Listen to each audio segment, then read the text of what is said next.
ours. It's time to get to it. Let's get busy. Here it come. Pull up on the spot, I'm ducking another op from another block until I give him a couple shots. When I hit the spot, we pulling up, it's something high, showing off the rocks. I'm high chief just from the top, we can get it in though. Looking for your kinfolk, all these men in the bar, I'm with the pencil. Trying to smoke something, so at last, my last stash. Got me smoking out the window like I caught backdraft. No turning back, I'm earning scraps and learning that I've been fired with the pen like an inferno match. Send her up to the sky, thunderclouds hit me. Show you the full gore with all killer instinct. Put him in a figure four, maybe he will listen more when I kick in the door. Welcome. Hey everybody, it's Dallas Cash coming to you live from, well, the stream room. So let me turn this down a little bit. We're gonna recap Bash at Berlin. What a good event. I mean, for a PLE in Germany, I mean, as compared to Backlash in France, Clash at the Castle, I mean, there weren't too many title changes, just one. But that wasn't really anything. It was a good pay-per-view. I'll just say that. It was a good pay-per-view. It wasn't really. So that makes you the GOAT. I don't know what makes me the GOAT. Fans who are watching this, if this is your first time, welcome to the Humble Roses podcast. The main objective of the Humble Roses podcast is it's a pro wrestling podcast, but it's mainly a podcast for the fans to actually give their opinion on things and make their voice heard. And my only rule is to be respectful, not only to me, but to the wrestlers and to the people on the panel that necessarily are giving their opinion. Having said all of that, welcome to the Humble Roses podcast. I am Dallas Cash. A little bit about me, if this is your first time watching. Hold on. Okay. You just earned yourself a seat on the next show. So, yes, I am from Akron, Ohio. Born in Jacksonville, Florida, raised in Akron, Ohio, where legends are made. Necessarily there, what I have always wanted, what I've always wanted is to create a show where fans can be a part of the podcast and give their takes without being subjective to any slander. And I got some very special guests. I got people piling in. One person I did reach out to, who I unfortunately did not get a chance to have this young lady on the show. She is a very hardworking individual, I will say. So we're gonna bring her up in just a second to talk a little bit about the show. Not mine, but Bash in Berlin. So for those who obviously didn't catch it, for Bash at Berlin, there was a lot that went on, and there was a whole lot of nothing. But one of the matches that did open up the show, which it should be to no surprise to anybody, was the WWE Undisputed Championship match between the American Nightmare Cody Rhodes and Kevin Owens, the prize fighter.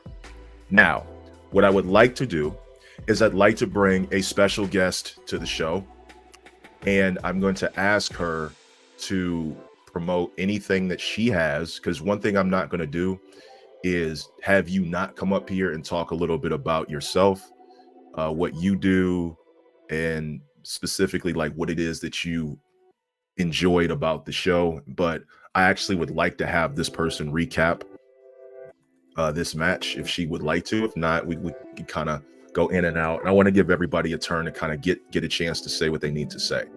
But I know one thing I do know about this person is she definitely goes to a lot of events. This is Canary that we're talking about.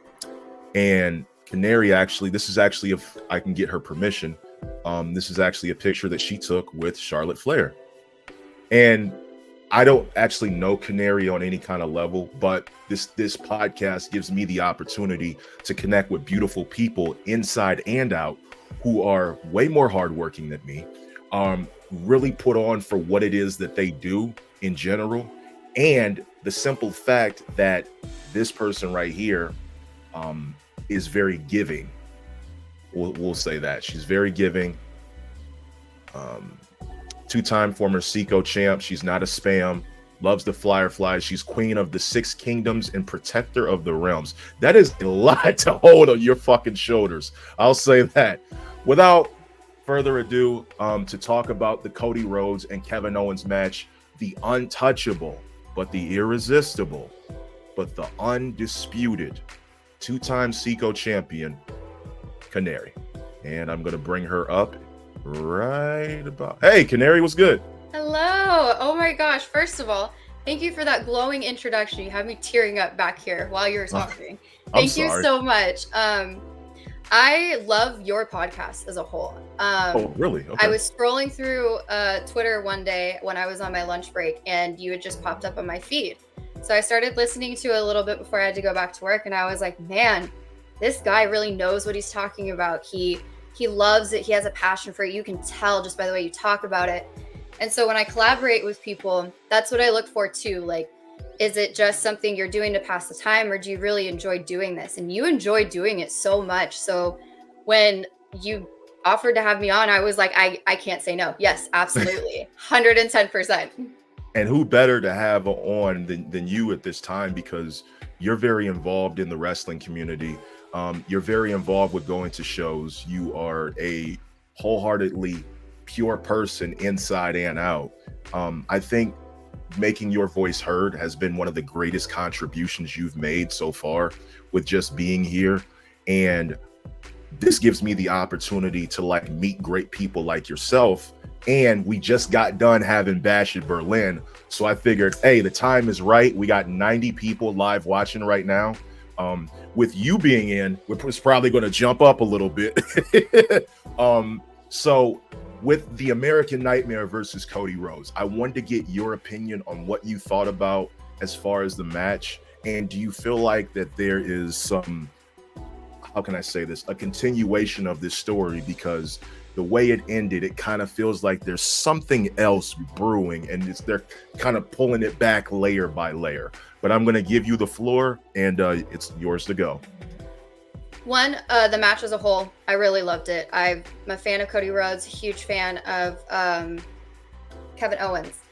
So for me, when I saw the match, like you saw a lot of the old character of Kevin Owens come out when he was going to hit him in the knee when he was by the turnbuckle and his back was turned.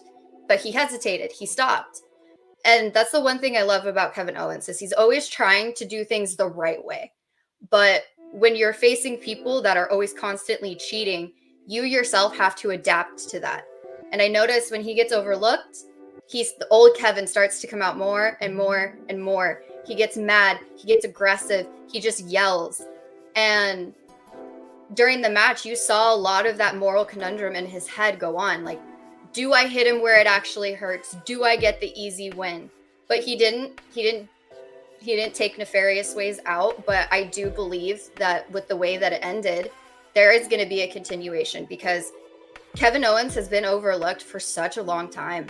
Like, yeah, he's a really good prominent face right now, but he deserves the title run. And you can see in his face, like, he's mad, he's upset. So by all means, let's continue this story. Let's make Cody Rhodes, let's push him to the ultimate edge. Because if Roman can do it, then anybody else can do it, especially Kevin Owens. And it seems like Cody isn't that really appreciative of all the help that all the other superstars have been giving him. Kevin Owens was one of them. So let me ask you a personal question. If you're Kevin Owens in this situation and you had just lost at Bash at Berlin and you realize that you kind of cost yourself the championship on 2 different occasions, not going for the patented power bomb on the apron, the same move that won you the NXT championship against Sami Zayn, if you're Kevin Owens, what do you do next in this situation? If I'm Kevin Owens and I cost myself that match, I would beat myself up in the hardest ways. And then I would have to basically resort to winning in any fashion I see fit, whether that means cleanly or but in this case, it's going to mean dirty. So if I have to win dirty, I'm going to win dirty. And I see that a lot with baby faces or people that are teetering on becoming a heel. And I love that so much because it's something that people go through in their everyday lives, like with situations like, do I do this the correct way, or do I just go absolute ape shit and just go for it and, beat them to a pulp? So if I was him, I'd go straight back to that drawing board. I'm like, you know what? Look, if I can't beat them like this, I'm going to have to beat them. So I'm going to have to maybe take a page out of their playbook. And you know what? Maybe use some of your own moves against you. Hit him where it hurts. Turn that knife. Thank you for that. So for the people who are like some of my followers who are not familiar with you, could you tell them a little bit about yourself, who it is and what you do and how you first got into wrestling?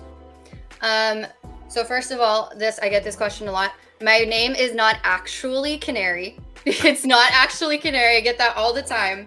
My name is Courtney with a C, not with a K. When I tried to sign up again, it said that someone had took my name, so I had to use a K and spell it differently. I started watching it when I was a kid, so it was something that my family and I would do to Courtney with a C. It was something my family and I would do together every Monday, or I know they would switch from Thursdays to Fridays for SmackDown sometimes. So we'd sit just like as a family and watch it. I remember sitting down with my dad one day. I can't remember exactly who was on the TV, but I do remember seeing Rey Mysterio. And I just remember being so like in awe. Like I was just like, he can do that? You can do that? You can make your body do that? Oh my gosh, okay. And ever since I was a kid, I would try to practice the wrestling moves. I'd get myself in trouble. I almost got myself suspended from school one time for taking an apple that my mom had packed me in my lunch, taking a bite out of it, because it was at the time when Carlito would say, I spit in the face of people who don't want to be cool. So I took the bite of the apple and I... Of all the things you could possibly do, Let me preface this with I didn't like her. So even as a kid, I was the if you give me a reason, I'll do it. She gave me a reason. So you were like 96 Shawn Michaels? Just everybody could get it. Everybody could get hands. Everyone. Oh my gosh. So, no, finish up your story. I'm sorry. So I had taken a break for a little bit because when I was in middle school and high school, I had like kept up with it a little bit, but I wasn't like a huge fan because at the time it wasn't cool to be a fan. You were made fun of. You were always told that it was fake, you know, all of this. And then after high school, I went through a really hard period time in my life, but wrestling was something that always made me feel safe and was able to kind of rein me back a little bit, like my own little world. And then fast forward, I used it as a way to kind of reconnect with my dad a couple years ago. Worked really well. My family and I went to SmackDown. It was the season premiere right after the draft. They were in San Jose. It was one of my core memories to this day. I still have all the pictures. Wrestling is my home away from home. So I'm somebody that struggles with mental health disorders and all of that stuff. But talking about wrestling and watching it, being able to explain myself, part of the reason I never talked about it was because I was like, I'm going to get criticized. I don't want to deal with it. So I would never make my voice heard. But then when I got injured, I had so much time on my hands, so much time. And I was watching a lot of wrestling and I had so many opinions. I was like, you know what? I've seen Wheezy do this. I've seen Mini Portable do this, you know, Santi, Zap. I've seen all of them do it. So I was like, you know what? I want to talk about it. I want my voice heard. So when I finally started speaking up for myself, that is when I started making my opinion more heard, because I stopped caring about what everyone thought. I stopped caring about everything like that. And I was like, I have my opinion. I know what I'm talking about. I don't need to prove that to you. So then when I had my platforms, I used it. Even though, unfortunately, I have taken a little bit of a break from it just because my work schedule has been so crazy. I'm taking classes, but it's getting easier to balance it at all. I currently have 4 podcasts at the moment. Promote 'em. So I have the Pretty and Disturbed one, which you guys, we try to record every Friday, but our episode will be coming out on Monday. Mhm. I have my original baby, which is Uncaged with Canary with Jocelyn and I. So that will be coming back as well. And I am working on creating my, I've said it so many times that I was going to unveil it, but this is my baby. This is my solo project. Canary's Corner is, that I'm creating, because Uncaged, when I was solo, got so much, recognition and all of that. I love shooting with people, don't get me wrong. But when you have that solo time to be able to talk about and concisely say what you want to say, Yep. It makes me feel more confident. So when I talk about things by myself, I'm kind of like, oh, okay, yeah, now I get it more so than before. And I will send all the links and stuff. We have a YouTube page, we have a Twitter page, Instagram, and I'm working on getting social media for my stuff as well. I sometimes am on Jazz's channel. Are You Seeing This? And I have YouTube. So I have a lot of content creation avenues at the moment. So what I want you to do, because I'm gonna take you backstage and have other people come up shortly. Okay. What I would like to do for you is DM me the links to all that, like the pictures of them if they're in a picture. What Okay. I'll do is I'll put it on my overlay and I'll run it just so the fans can see it and they can follow you. Look down at the bottom. This is her name on Twitter. This is what you can follow her on. Hey, it's Canary. One final question. Because I'm having fans kind of recap match by match. Mhm. Tell me, in your opinion, what do you think was the best match on this card, and what do you think was a match that kind of did not meet your expectations? My favorite match of that whole card is the Liv Dom match. I loved that match with every fiber of my being, just because of the story that's being told. It's great because it's something that happens so often in this day and age. It's actually pissing people off. It's actually triggering people. It's making people not want to tune into it. And that's what you're looking for when it comes to a story. So that was my favorite match, was the Liv Dom, because it really made the Terror Twins look strong too. Right. What was a match that you felt could have met better expectations, or you expected more out of? Because this is a podcast where we give roses to the flowers, but we still want to be honest and not be harsh about our criticism. I think the match that honestly could have done a little bit better, in my opinion, just because I've seen both men show up and show out so many different times, it was a little underwhelming, was the Cody Rhodes and Kevin Owens match. Okay, that's understandable. Let me ask something else. I don't know if this is a question that you've been asked, but I try not to dig too personal in it. And if this is too personal, you have the right to not answer this question. If I said, hey, you get one match, obviously, and you get to pick your entrance music for your match, you are coming out. You pick your entrance music, you pick your finisher. What is your entrance music and what is your finisher? And if you have a name for it, what is it called? I actually got this question when Uncaged with Canary was unveiled. I actually got that question.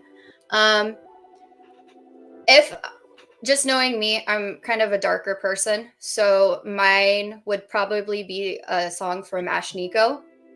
Cheerleader? Yep, that one. And then I was just guessing. I bet you didn't know that I knew who that was, did you? Yeah. love So Ashnikko. So Demi Devil is definitely a nice album. I think Skater Boy is another song that I like as well from Ash Nico. There's another song I was trying to think about it. Oh, Fuck Me in Shibuya. I think for my finisher, it would have to be like a modified version of the Mandible Claw in a way. It'd be like a modified and I've thought about this extensively. So what I would do is basically be like a reverse Mandible Claw. Instead of down this way, it'd be up towards the roof of their mouth, and then you would spin them into a Sister Abigail. I like that. I like that. Definitely original. I want to thank you for coming by. I know that I know that you're extremely hardworking. You have a lot of stuff to do. So if you have something you have to get back to, no problem. If you want to chill backstage, I'll probably bring more people back towards the end just to kind of like decompress. If you have to leave for any reason, no big deal. But the link will be there in your DM if you ever want to come back. I'm trying to get some more. I had some more people coming up, but I am going to start. First off, Courtney. You want me to call you Courtney, or do you prefer? You Canary? can call me Court, Canary. All of my friends call me Court or Canary. So all right, Court. You can call me Court or Canary. All right, Court. It was a pleasure having you. I will be bringing you back later in the night. Alrighty. If you ever want me to come on your show, the answer will always be yes. You didn't invite me, but of course, the answer will always be yes. And I'm actually, while you're on here, ladies and gentlemen, on every show that I do, I always reveal a random fact about wrestling, whether it be from WrestleMania, any of the PLEs. Well, let's go ahead and do a random fact, okay? I'm going to say something that's completely controversial. Oh. It kind of makes sense because this necessarily did happen. Seth Rollins has more successful Raw Women's Championship defenses than Sasha Banks. What? Are you serious? Winner take all match, Extreme Rules 2019, right? That's right. Lacey Evans with Baron Corbin. Baron Corbin. That's right. Because technically, if Becky would have won, she would have successfully defended the Universal. And Becky Lynch has more successful Universal title defenses than Finn Balor. That's a crazy ass fact, but I love that. Oh my gosh. Another fact, ladies and gentlemen, and you can Google this. WrestleMania 2000 only had one singles match. One. Wow. And that was the women's match between the Cat versus Terry Runnels.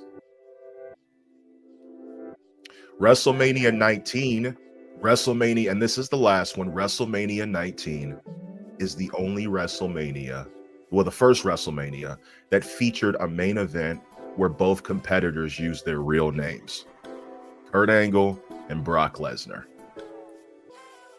Having said all of that, we have the wonderful Canary who had joined our podcast. You are always welcome to come back if it's in your prerogative. Absolutely. I want to thank you for coming by. I'm going to put you backstage and we're going to talk about the Women's Tag Team Championship match. Feel free to interact in the comments section. I'll bring you back later on in the show. Was there anything you forgot to include or want to promote before I put you backstage? No, just let me know when you're ready for me again. Well, you are a welcome guest. You are very, very talented and very hardworking, and it is a pleasure to be in your presence. And remember, the pro wrestling world and the world in general, Canary, is a better place because you are in it. And I want to thank you. All right, I'm gonna take her off before she tears up. I'm gonna take her off before she tears up. Can't do my friends like that.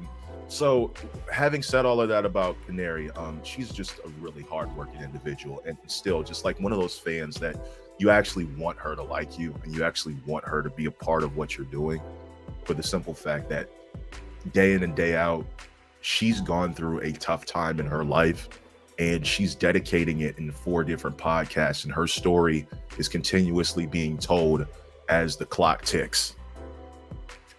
Excellent guest. Excellent. Wonderful to have her up there. Moving on, we're going to talk about the women's tag team championship match between the Unholy Union, which would consist of Alba Fire and Isla Dawn, versus 2 of the big 3, being Jade Cargill and 1 Bianca Belair. Okay? So, I got to keep it real. Like, if we're being realistic, and Titus, I see you, baby. You're looking great, man. Before I get into this, do you want me to save you for the Liv and Dom match? Thumbs up or thumbs down? Because if you want me to bring you on for this one, I will. But you're part of the Liv Dom Nation, so I want to save you kind of for that, just because I know you got a lot of things you want to say. And we want to get some more people up here. So let's talk about the show. Bash in Berlin, overall, give it like I'm gonna say 7.5 out of 10. I mean, there were good matches. The matches delivered how they were supposed to. Wasn't really much of like nothing that I wasn't already expecting. With the women's tag team championship match, though, we gotta like keep it real. Like overall, and I had said this previously on the show, on a previous episode, that if we're going to put the titles on the Unholy Union, they need to be showcased and booked like champions. Well, they weren't. And they were booked more like transitional champions more than actual champions, which my heart bleeds for them, because Isla Dawn and Alba Fire are extremely talented. Extremely talented. They did incredible work in NXT. They had a good feud between each other. And the video packages with them putting a curse on the women's tag team titles, it kind of made sense that they should be the ones to hold the title since they're the ones who put the curse on the championship. Okay? Well, if they put the curse on the championship, let's talk a little bit about what they have done since then. There was no Blair Davenport to save them, obviously. There was no Naomi involved in the big 3. It was just a flat out clean wrestling match. There was no interference. It didn't need to have that. It was what it was supposed to be. But let's be real, ladies and gentlemen. They didn't get a pop. And Isla has wrestled in Germany. Alba has wrestled in Germany. Like, what the fuck? Bianca barely got a fucking pop. Jade Cargill got a little bit of one, maybe. I was like, the Berlin crowd didn't know like who they wanted to cheer for. Then the reactions kind of like shifted a little bit in favor of Jade Cargill and Bianca Belair. But I found it weird because this match was really fucking good. And another thing about the match is that the chemistry between Bianca Belair and Jade Cargill was much better this time around. It almost seemed like, if you take a look at how their chemistry was at Clash at the Castle, and you compare it to Backlash France, along with this, you'd see that there's been vast improvements every time. Even with Jade looked very comfortable in the ring. Didn't look clueless out there. Didn't botch anything. If anybody botched, I think more likely it was probably Fire and Dawn. But those botches, like actually Dawn botched on a pin breakup not too long after. I think it was not the finisher, because I don't remember Bianca hitting the KOD. I didn't see Bianca hit the KOD. Dawn and Fire definitely had, this was the match that actually made me put on a thinking cap and saying, they should have kind of built those two up first before giving them the titles at Clash at the Castle, because they should have beaten Damage Control and kind of been like booked in a way that actually makes sense. Well, with you booking Fire and Dawn in this situation where their reign only lasted 77 days, why'd you take the titles off of them in the first place? Why would you give them a hometown crowd pop and then take the titles off of them? It doesn't really. And I am happy that Bianca Belair and Jade Cargill won because they deserve it. And I said the women's tag team division needs authenticity and star power to elevate that division. If you don't have the star power to elevate that division, nobody's going to pay attention to it.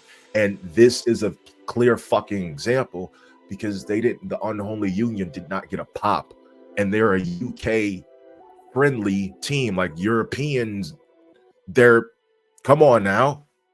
Am I blowing over here? Like, am I blowing hot air? Pause. It's just the chemistry needs better stories. I'm sorry, the tag division needs better stories. People have to be happy about having Belair and Cargill as champions. It was like that crowd hated women. I won't say that because they were hot for Rhea Ripley, but the only person who really got any sort of like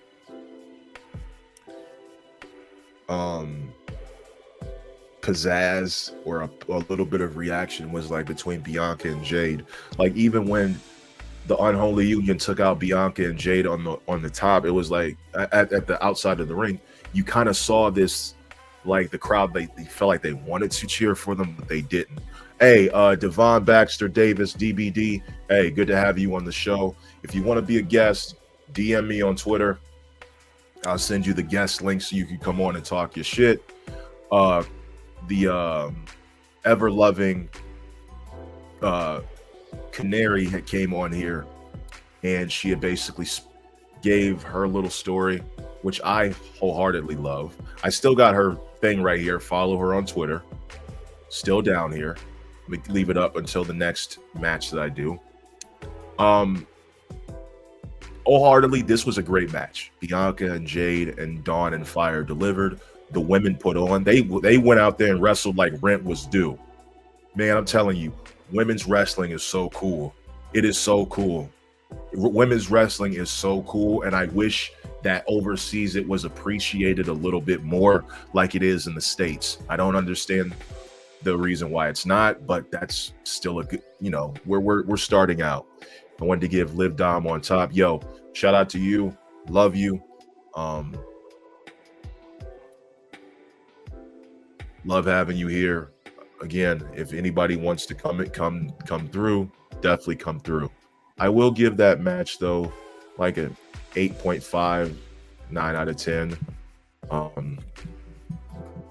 It really did what needed to be done. It was a really good pace. Even when it got slow, it picked up. Even when things got bad, they got better. And I feel for Fire and Dawn because they're out there trying. They're out there busting their ass. You gotta give it up to them. You gotta give it up to them. They're really good wrestlers. They just need to get the crowd behind them. That's really all it is, man. I'll never shit on a wrestler for trying. And Dawn and Fire, they have been wrestling all over the world. They deserve the absolute utmost respect for being a tag team that believes in themselves, that came up from nothing in NXT, made their name in the UK scene, wrestled in the States. They absolutely deserve to have a tag team championship reign. But when the booking and the machine is not behind these ladies, it's really hard to, you got to look at it and be like, like this was your opportunity to make them stars, and they didn't trust them enough, and they put the titles back on Jade and Bianca, which I had originally said that that needed to happen in the first place. But build up Dawn and Fire a little bit more, bring them back, give them the championship reign, and let them be the reason that Bianca and Jade have a crash out, which will lead to a match at WrestleMania down the line, or have them hold the titles until WrestleMania, have Dawn and Fire win, finally getting that respect for building themselves up, and then start the Bianca and Liv, and I keep saying Liv, Bianca and Jade turn, have it happen at WrestleMania, if not Survivor Series, then going into WrestleMania, or Royal Rumble going into WrestleMania. And we're off to the races, ladies and gentlemen. All right. Congratulations, Jade Cargill and Bianca Belair. You guys are awesome. We love what you do. You're always going to get your roses on the Humble Roses podcast. And that'll be that. Actually, I'm actually being unprofessional here. I was supposed to grab one thing. So actually, I'm not doing it right now, because there's something else I wanted to talk about. So with the Bianca and Jade situation, we're like asking ourselves, how long is it going to be before they finally pull the trigger on these two and they finally turn them? Because if you're going to turn, who do you turn? Do you turn Jade? Do you turn Bianca? Who do you turn?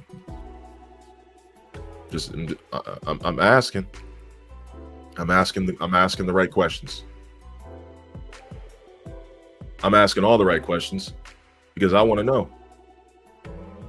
It's Jade is getting comfortable, and it's getting about that time. On to the next match, which I believe was the third match after this. We have Drew McIntyre versus CM Punk, the strap match for Bash in Berlin. Did everybody enjoy that match? Because I know I did. From a storytelling aspect, was that match good? Was it great? Was it the worst? No. It told a story that needed to be told, and it was a continuation of the feud that Drew McIntyre and CM Punk had since Punk had returned, and it culminated. This is a story that's been building up since the 2024 Royal Rumble match. They've rode this match out for almost a year. If this ends at Royal Rumble or wherever, it'll be a full year. Long feuds. Love it. Love it, love it, love it, love it, love it, love it, love it. I love it. The strap match banged. The strap match was a banger. I don't want to hear no Punk slander. I will not tolerate CM Punk slander no more. The day for CM Punk slander is over. Not today. I will not hear it. I don't care what you guys think about CM Punk. CM Punk showed out. Drew McIntyre showed out. And I want to say that this told an incredible story, because we all knew Punk was going to win this match, because obviously they're doing the rubber match, and the only men's Hell in a Cell match that needs to happen is Punk and Drew. And the only other Hell in a Cell match that needs to happen is Rhea and Liv. That needs to be a Hell in a Cell match at Bad Blood, if not an I Quit match, like I believe Key had said over here. This person had said they wanted an I Quit match. 6 more months until Jade turns. Born to Pizza, what's up, baby? How you doing? Born to Pizza. Born to Pizza. Now, let me tell you something about Pizza right here, man. Really good individual. I don't know anything about Pizza specifically on a personal level, but I connect with a lot of fans of ain't nobody a fan of mine, obviously. I don't have fans. I have people who are fans of the podcast, not fans of me. So I always try to make this podcast about the fans, not about me, because you guys are awesome. You guys keep the machine running, and you also keep beautiful individuals like that person right there. You keep these kind of people running. people like Canary. Oh, I'm sorry, it's this way. People like Canary who are part of the show, people like Canary who are part of the wrestling business, they are very important aspects of why we are here. And with having her here, it lets me know that I'm meeting pure individuals who have a passion for the business like I do. And the reason why I randomly brought her up is to show that this is the kind of individual that we need to put all our faith, all our love, and all our support in. Because it's people like her is going to be the future of wrestling media. It's going to be the future of the business when it comes to keeping stories going and telling her story from the ground up. She got it out of the mud, and she deserves the utmost respect just like everybody else does. The fact of the matter is, she's a great individual, beautiful inside and out. Beautiful, absolutely beautiful. Hold on, let me pull back because I ain't trying to have no tears flowing. But I brought Canary back up just for a second, just to re-promote her. This is Hey for the people tuning in. She was a guest earlier talking about the Cody Rhodes and Kevin Owens match. You can follow her on Twitter under right here at the bottom. Hey, it's Canary. And make sure you tune into all 4 of her podcasts. She has 4 of them. I only have 1. You got the 2013 Brian 2013 Daniel Bryan of podcasts over here. The 2015 Charlotte Flair of women's podcasters for wrestling right here. And I want you guys to go ahead and follow her. We love her. Just met her, but we love what she's doing. Her story is inspiring. And I want you guys to continuously keep your foot on the necks of your goal that you're trying to reach. And also believe in her like you believe in Joe Hendry. All right?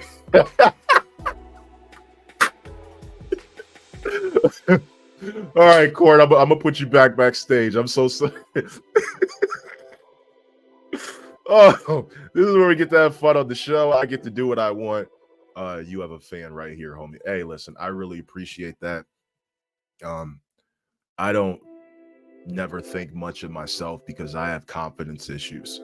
And my mental health has always been jeopardized by the simple fact that and let me be open with everybody. Ladies and gentlemen, on this day actually, wow. Oh shit, I'm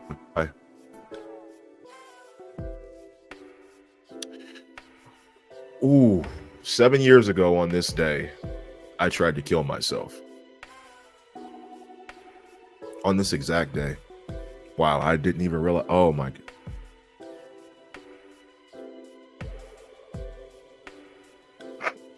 God.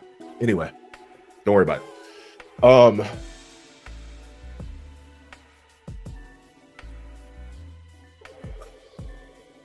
Man, oh man. I didn't realize that. I never thought about it. I got a notification because you really celebrate these things. And you really celebrate these things because when it was happening, there was be a man. Nobody wants to see you cry. Nobody cares. That's what I tell myself. I was about to jump off of the tallest building in my city when I got a call from my daughter.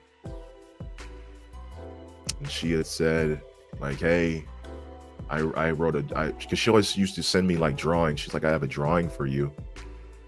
And she sent it, and it was like a picture of me holding a wrestling belt with like a halo above my head. And that just stopped me dead in my tracks. So I had to like tell myself, like, dude, what are you doing? Like you're taking the coward's way out. Like, don't do that. For me, it's the coward's way out for myself because I'm leaving behind somebody who believes in me. It's not like killing yourself is like an extremely brave thing to do because you're just facing yourself with the consequences right as you do it. But for me, it was like, am I using this to run away from my responsibilities? I was like, I can't do that. Could not. But for the people who have, like, I wish you wouldn't, because you have so much more to offer the world. While it's a brave thing to do, there's a lot of people that you're missing out on, and there's a lot of people missing out on you. So if you ever feel like you get to that point, it's not worth it. And I don't care what you're going through. Everybody can overcome every obstacle that's thrown at them. As long as you have it in your heart to do the right thing, you can overcome anything. But so cheers to me. 7 years still still not in that cesspool of depression. Ladies and gentlemen, thank you and sorry for that. I kind of got a little out of character. But let's talk about the CM Punk and Drew McIntyre match. You know, it was a great match, man. I'm not going to lie. It was a really fucking good match. With the story that they told about the bracelet not really coming into play until later on in the match, and Punk and Drew just going at it from tables and the chairs, the introduction of the strap match. And this is a strap match that actually made sense. It made sense because the stipulation had to be upped for this feud. It had to be. And with this stipulation being upped, you got to ask yourself, man, why? Why did it take so long for us to get this? Why did it take so long to do this? You know what? Let's bring another guest up here. Fuck it. I said I was going to save him. Said I was going to save him for the Liv and Dom thing, but I won't do that to my boy. Let's talk about the CM Punk Drew McIntyre match. And we have Mr. Crash Out himself, the only man who, if I could describe him, he is a verbal kamikaze. The man who will crash out for what he believes in at any point in his life. And then, right as we go, we have, the Terminator, the terrible Terminator. The man, if he yells too loud, his mother will come into the room. Nah. Hey, last show we did, bro got so worked up. His mom was like, "Who are you talking to?"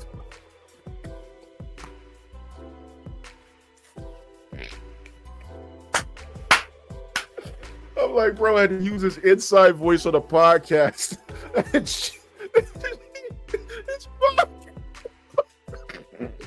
His mom came in there. I heard her. She was like, "Who the fuck are you talking to?" And I got scared because I thought, for some weird reason, because I live here with my wife and kids, but it sounded like my mom. So I'm like, I had my head on a swivel, like is it? It's not my mom, is it? Like, I barely got a relationship with my mom, but it sounds like, and I want to shout out my mom. I actually didn't meet my mom till I was 13 years old. So for anybody who has a working relationship with their mother, continuously have it, because life is too short and you only get one mom and one dad. So make the most out of it. Ladies and gentlemen, Titus Johnson is about to crash out. Titus, listen, if I bring your ass up here, I'm telling you right now, if I bring your ass up here, you ain't about to be ranting for 75 fucking minutes, bro. You took two of our guests' time last time. You can come up here, but keep it to a minimum. We got other people. I got Taryn. I got Nessa. I'm waiting on Ashley and Ash to come through. I'm waiting on Queen Taji to come through. Like, come on, bro. But I want you to come up here. I want you to give your opinion about what you thought about the CM Punk and Drew McIntyre match. You are officially on Humble Roses podcast. For the love of God, please. Okay, yeah, I'm be calm for this match. I'm be confident this match was actually really great. It wasn't sloppy. I feel like the pacing was really, really great. And like I said, for Punk being, like I said, mid, almost late 40s, bro. He held his own. He looked good. Even though they were mostly just beating the crap out of each other, it was really good. And the fact he did 5 or 6, how many GTSs in that match did he hit on Drew, bro? Like Before finally winning. That was like, I think it was like 4 or 5. Like, well, I know he hit one early, so I'd say 4. like early in the match. So yeah, so then of course I think 2, 3, yeah, I think 4 or 5, yeah. But yeah, that match was it was really, really great. It was actually really exciting. And actually, you know what? Here's how I first knew that CM Punk was gonna win. Drew McIntyre blindsided him right before even the match began. I'm like, okay, yeah. I mean, that's basically like some heel stuff like that. And second, like I said, he got cocky mid-match when he brought out the bracelet. You know dang well that CM Punk was gonna crash out the minute he saw that. I feel like that. I feel like he, like I said, I feel like Drew was done. Like 3 GTS. And you said, you know, I'm just gonna do it because I just effing hate you Yeah. and win the match. But now, like I said, that begs the question. Like, we know they're gonna have a match at Bad Blood, but what is Drew McIntyre's excuse? Like, what is his excuse gonna be? Because it's like he beats you clean.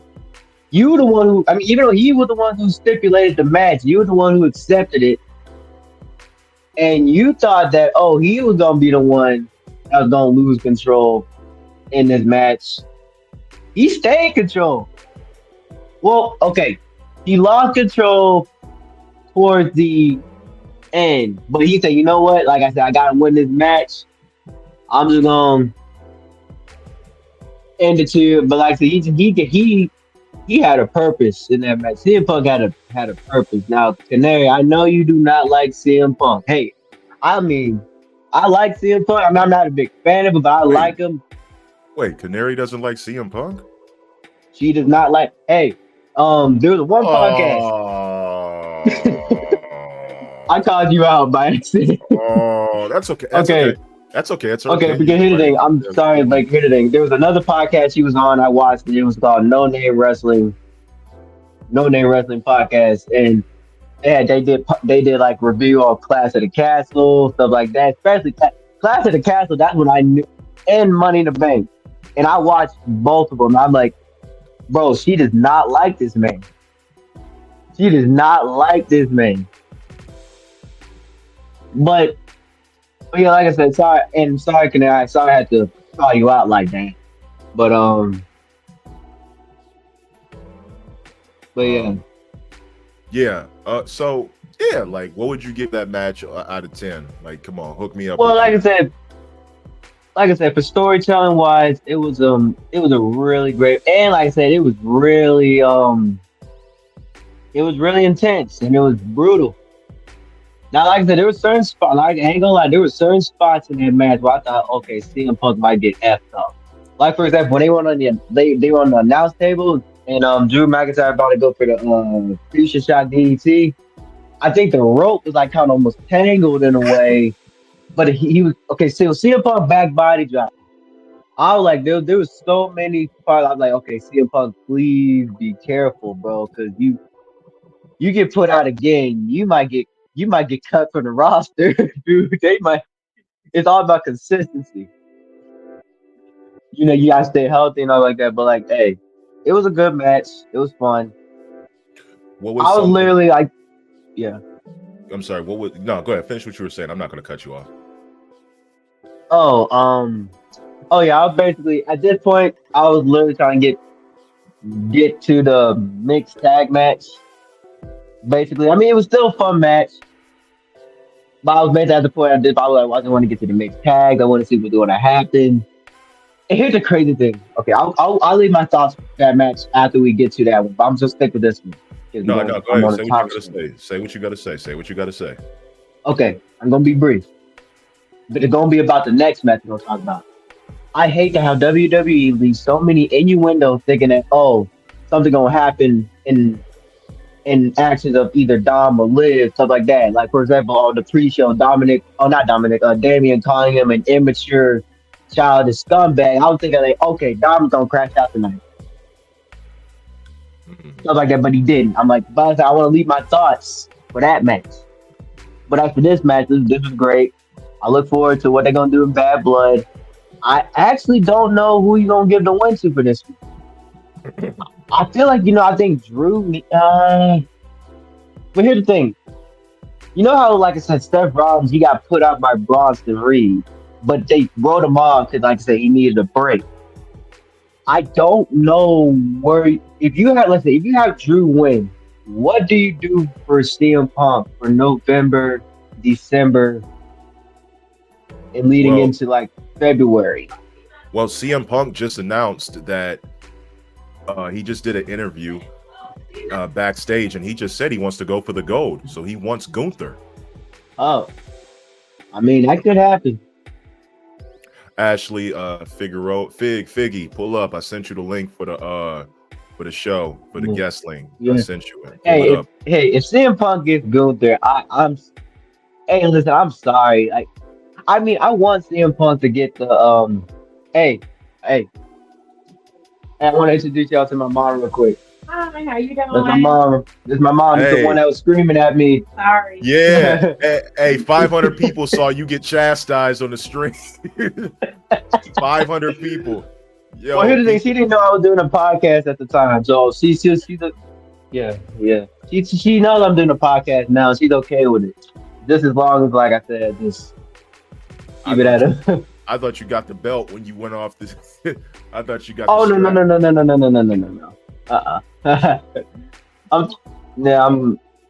Yeah.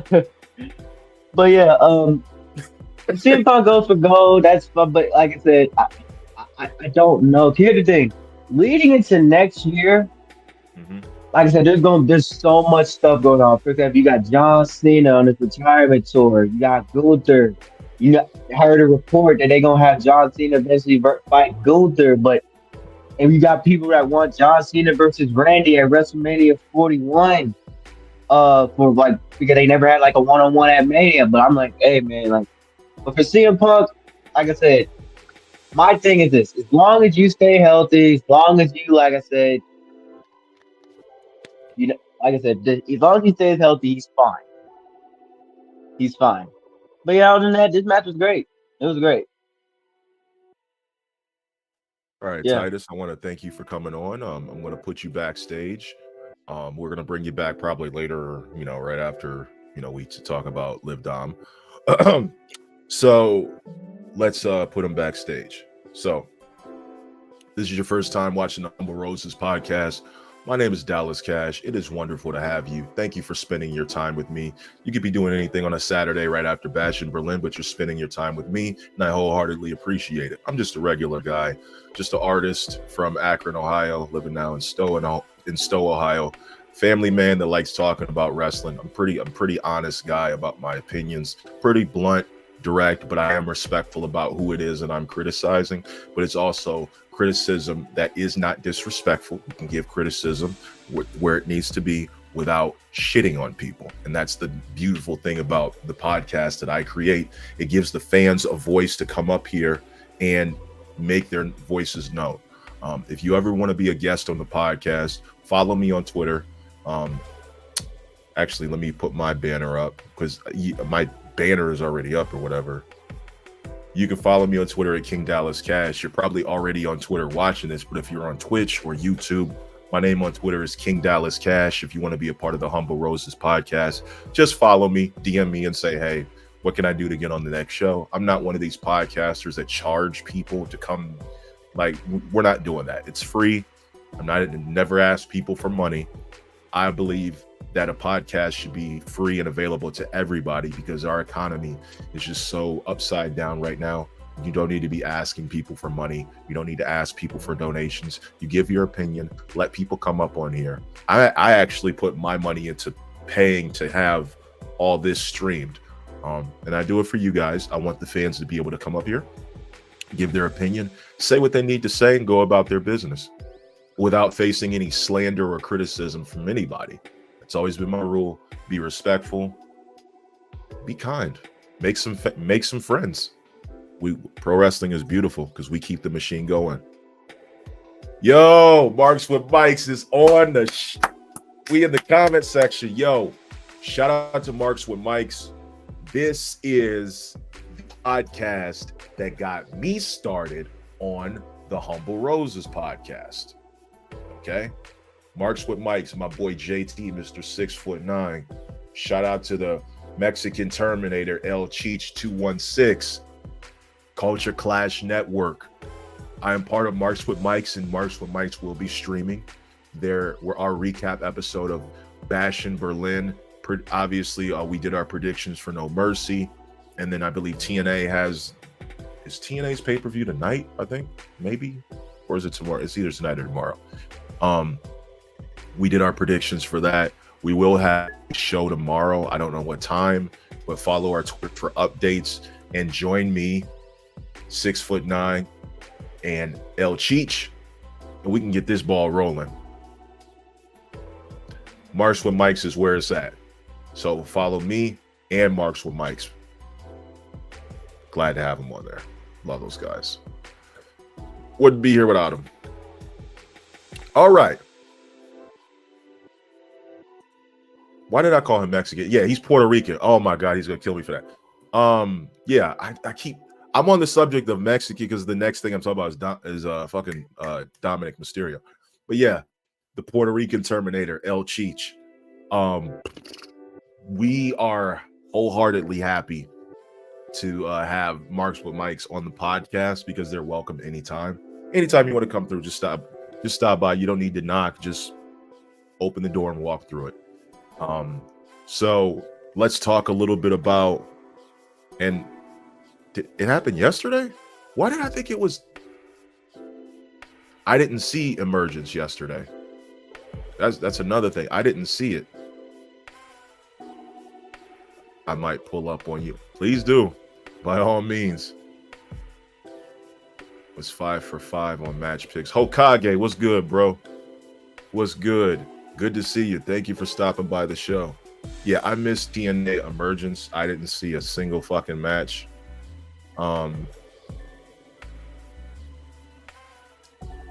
Why did you correct yourself on Emergence when you said it right here? Is this JT or Cheech? Like, who is behind this account right now?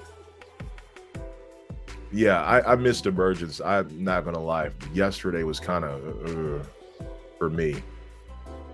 There was so much going on yesterday. Getting ready for Bash in Berlin. I wholeheartedly missed TNA Emergence, and I'm so upset about it because my sleep schedule has been kind of fucking rough, and with having the kids and the grandkids over here, yes, I am a grandfather at 35 years old. Do not be weirded out by that. It's by marriage, not by however you think. My wife is 9 years older than me, and she has a daughter who's 27, and she has kids. So by marriage, I'm a grandfather.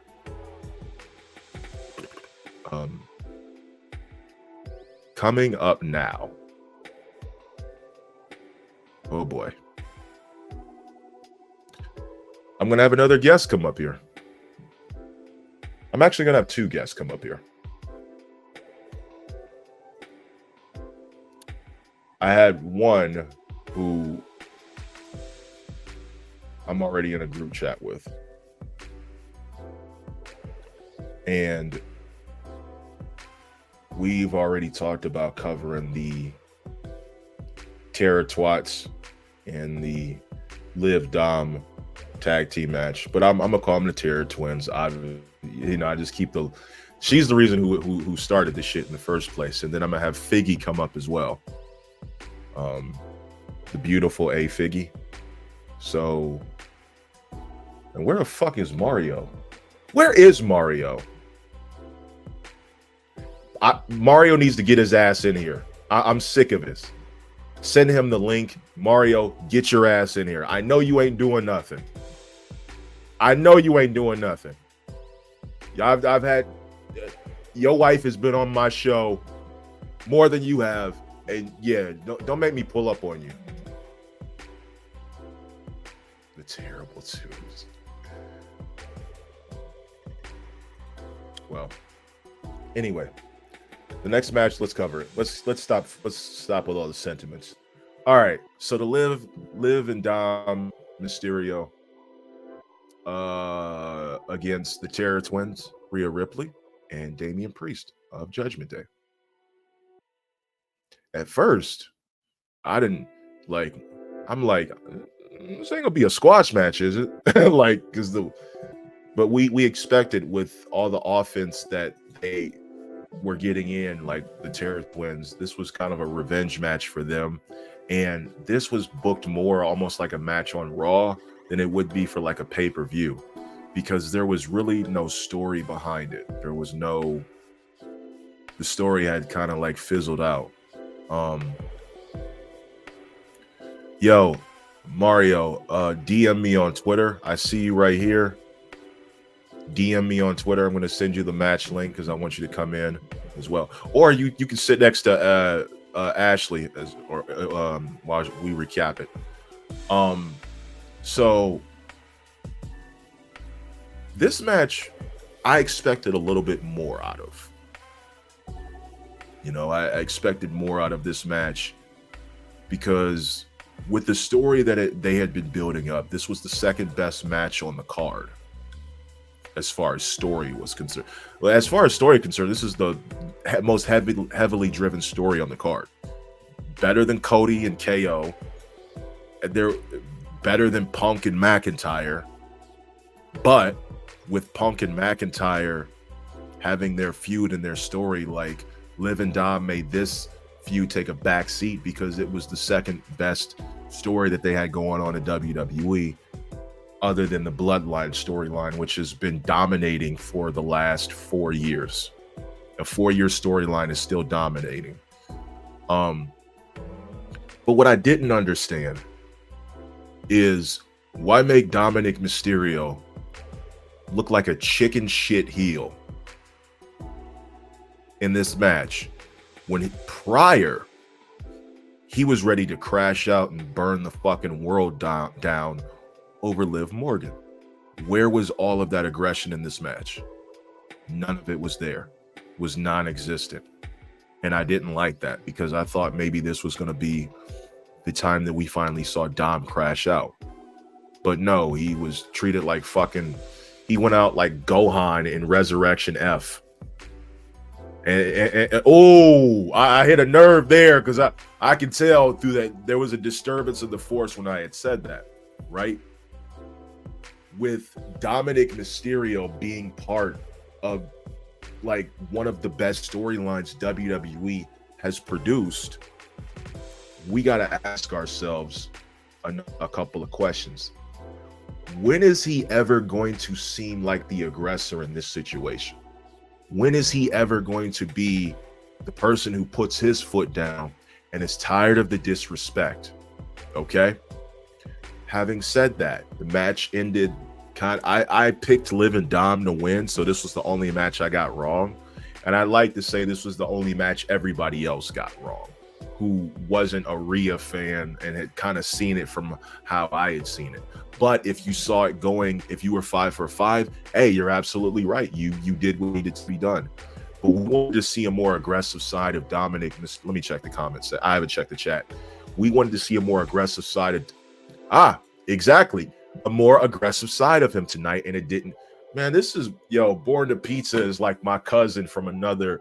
I swear, bro. Who are your family members, bro?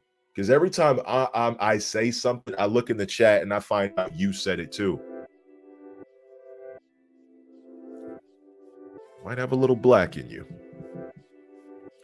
There was no and there is one thing I will say.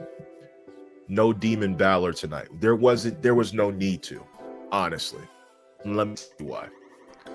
A Demon Finn Balor has to appear in a situation where his well-being is threatened. The last time we seen the Demon, from what I remember, was Edge. WrestleMania 39 Night 2, which Balor should have won that match. I don't know what the fuck Edge needed off of that. Balor should have won it.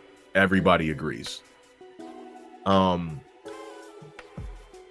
making Rhea really strong. Well, 5 weeks between now and Bad Blood, so a lot of story to be told. Absolutely. All of you guys are right. But yeah, making Liv look like a chicken shit heel when she was the aggressor to start this feud out. Her revenge tour has her being a chicken shit heel. I'm not really feeling it, but she definitely put on. Yo, I want y'all to do me a favor. If you're watching this, like and retweet it and tell your people to come watch the show and give their opinion on Bash in Berlin. We're sitting at 399 viewers right now. I'm gonna round that off to 400. All right, I know you're tired of looking at my ugly ass face. Your Humble Roses podcast is definitely still running strong. I mean, I just let fans come up here and talk their shit. Ashley, where'd you go? Fig, where'd you go? I was about to bring you on. So, having said all that, Fig, you were going to be the first one I was going to bring up, but Taryn was the other person who I wanted to start out with, simply because Taryn was like one of the key ingredients, to making this shit all poppin', in my opinion. That's what I thought, at least. I thought that it was I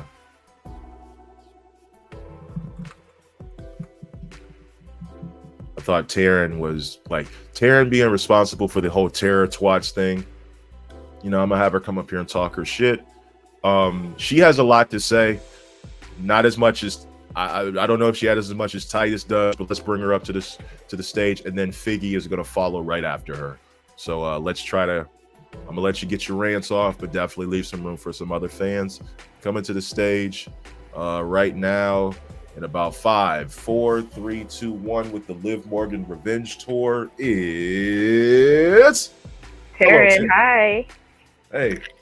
Yeah, I don't have my camera on today because I'm like in comfy mode because I was watching Bash in my pajamas, cuddled up in in a blanket. One thing about the Humble Roses podcast, as long as you let your voice be heard, you don't have to actually show your face. This is for my introverts out there, because I definitely am one. If you do it from the comfortability of your own home, then still give your opinion. Go ahead. I'm gonna go ahead and mute myself. You don't gotta mute. But because what I'm about to say first, don't gotta do it, Liv Dom, and because I need your feedback with this. But I just saw on the timeline at the post show, some reporter literally said this to Bianca and Jade. They were like, "We don't put black women against each other, but you two are both stars. So how do you share the spotlight with each other?" What kind of dumb? Exactly. What? Because if Becky Lynch and Charlotte Flair was up there, that question would not be asked. Why are you asking that question to Bianca and Jade?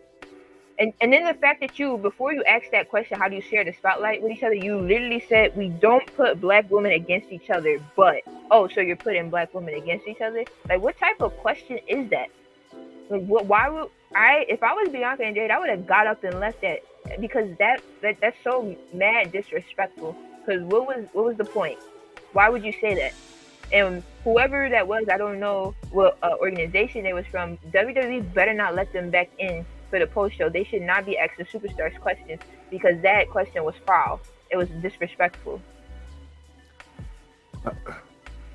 We normally don't put black women against each other. Yeah, we don't put black women against each other, but Sasha and Becky night 1. I'm sorry, Sasha and Bianca night 1 of WrestleMania 37. It was just, I don't know what type. It was just weird, because apparently in the world, black women, we can't be teams, we can't be friends, we can't be tag team partners. We have to be fighting each other. Only one black woman can be on top. 2 black women can't be on top. It was ridiculous, and I just had to like share it because it boiled my blood as a black woman. Well, it's in Germany. Doesn't surprise me. But yeah, but I don't know who the reporter was. I don't know if they were German or American. They asked in English, in the English way they Somebody said it sounded find- American. Somebody find that reporter and put their name in the comment section because I need to know who said that. Because that was just foul. Anyway, let me get to this match. I'm gonna agree with you when it comes to the Liv Dom versus Terror Twins. I'm gonna put respect on their name for now. Until they do something to piss me off again, then I'll go back to calling them Terror Twats. But Liv Dom versus the Terror Twins. I love the entrance that Liv and Dom did. It was everything. And then I want Dom's vest. It said Daddy Dom. It said Sushio on it. And yeah, the gear was everything. Liv's gear was everything. It was just beautiful. And I 1,000% agree with you when you say that this match 100% felt like it belonged on Raw. It did not feel like a PLE match at all whatsoever. I feel like a lot of people will agree with me on this, and I know you just said it. The way they set up Bash in Berlin with this story in particular, it made it seem like Bash was going to be very storytelling heavy, and it wasn't. It was just great wrestling for the most part, except for Rhea botched 2 moves. I was expecting more storytelling wise. It was a great match wrestling wise, but storytelling wise, nothing happened. And now I'm left in like a limbo state where I'm like, well, what's going to happen on Raw? Because it felt like they put like a giant like pause button on this story with this match, and I'm just like, so what are we doing on Raw on Monday then? Like, what am I supposed to be looking forward to when I go into Monday night? And it was just, I don't know. It's crazy. Some things I did notice. We saw some glimpses of Unhinged Liv, and we saw some glimpses of everyone's been calling him Crashed Out Dom. I'm gonna call him Sushio Dom or Daddy Dom because like Dom's claiming the Sushio and Daddy Dom thing. So we saw some glimpses of that. We also saw Rhea choke out Dom the same way she did the first time she choked him out. So that was one little storytelling aspect that we got, like long term wise, that we got to see Rhea choke Dom out. The way she started her relationship with him was by choking him out, and she did it again in this match. And I'm like, is this where we'll get to see even more of Sushio Dom? Because she did something, because he talked in an interview with Peter Rosenberg, how the relationship with Rhea, it was through abuse, and he talked about how she choked him out. So I'm like, okay, so is this choke out going to lead to that being the final straw, the nail in the coffin for Dom? Is this going to be where he finally puts his hands on Rhea because she choked him out again? And then Liv pulled out moves, and nobody knew what the hell they were. Even Michael Cole was like, when she did whatever Oblivion craziness that she did to Rhea, that was like a mix of something else. Michael Cole was like, I don't know what she just did, but this was amazing.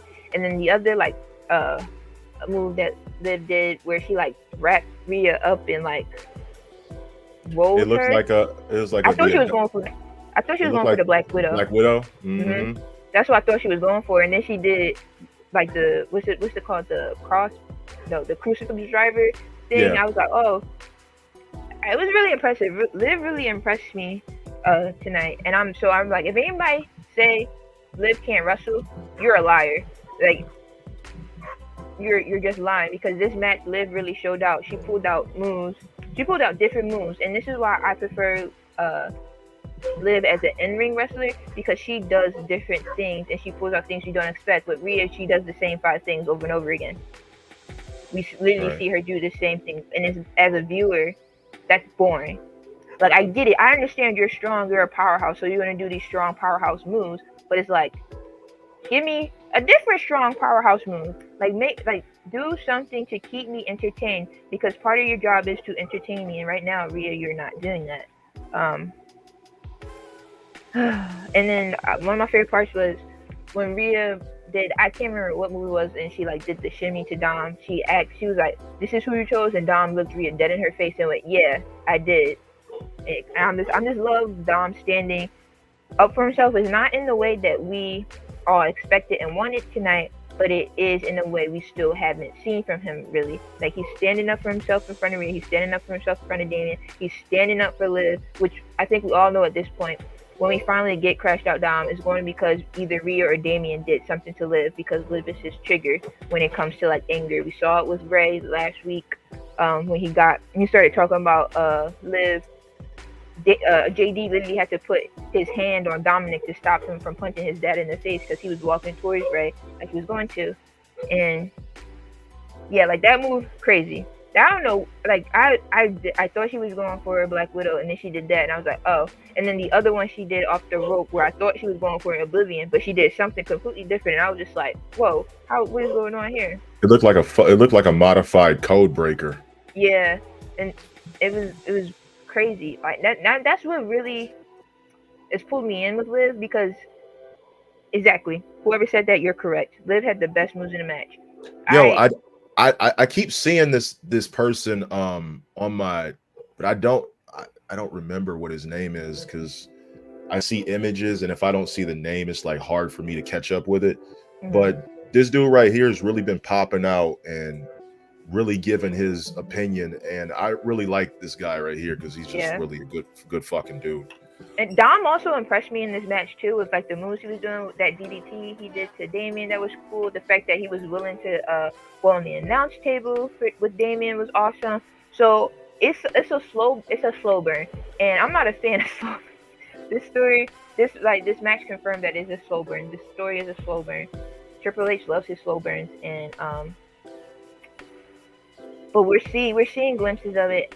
But I think collectively, even outside like the Liv Dom Legion or the fandom or whatever, we're starting to get like annoyed that Dom hasn't crashed out yet, because they keep teasing it, and it's just like, you can only tease me so much before I get pissed off. And I'm like, I need to see this Dom. I need to see the Dom that we all know we can be, and especially because I feel like they're playing in his face, because everyone knows. I don't care if you like Dom or not. Everyone knows that Dominic Mysterio is the future of the WWE. Everyone knows that, from fans to the people in the locker room to the higher ups. Everyone knows that Dominic Mysterio is the future of the WWE. So this is something everyone already knows. It's a foregone conclusion. You have him in a position where you can make him stronger. I know it can't be instantaneously, but it needs to speed up a little bit, because I'm tired of seeing him look like a clown, because he's not a clown. It's like, I'm just tired of seeing. I need to see more, because I really feel like I shouldn't be leaving a pay-per-view feeling like I just watched Monday Night Raw, because what we got, that entire pay-per-view was just great matches, no storytelling. Okay. It was great matches, no storytelling. Like, where was the storytelling? I needed the storytelling along with the matches. If I just want, like, all those matches, that ass could have happened on Raw or SmackDown. Okay. And I want to thank you for stopping by. I want to get two other guests in here as well. Thank you for having me. Oh, dude, you're always welcome on the podcast. Come on, dude. Like, you know what it is. I do too. And now I'm going to go eat the rest of the fried fish and string beans and baked mac and cheese I made last night. Ooh, that sounds pretty good right now. Yeah, I'm probably going to go into a food coma after this. Possibly. Who knows? But all right, I'll see you on Tuesday then. All right, Tuesday. See ya. All right, thank you, Taryn, for coming by. All right, so with doing that, we have like, and JT, I see you. I'm gonna get to you, baby. Thank you for stopping by. Coming to the stage now, is a married couple. So I don't know if they're together. I don't know if like however they're doing it, but I'm gonna just put both of them on. And these are my friends, the Figueroas, Mario and Ashley. Both of you guys have your cameras off. I don't care as long as I can hear your voice. Mario, if you are with her, actually, let me bring Mario up first.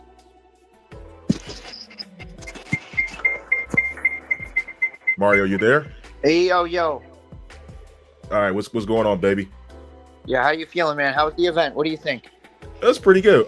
Is Ashley with you, or is she in another room? She's here. Is she next to you? She's right here. I'm here. She's here. All right, hold on. Let me see if this. Hopefully, this doesn't cause a frequency, but add her as well. Oh, hell yeah. Okay, it's causing an echo. I'm gonna kick her out. It's all good, family. No, it's all good. It's all good. We'll do it on yours. I'll be with him. All right, go for it. Well, all right. What do we So call it? Out of 10, how'd you feel about the event? Out of 10. I thought it was a 7.5, 8 out of 10.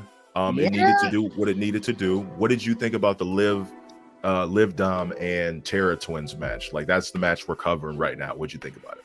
Man, I don't know. I thought I heard you said you wanted Liv to win, but I don't know. It just made sense, man. Judgment Day kept beating their ass every week. I feel like the Terra Twins should have got the win here.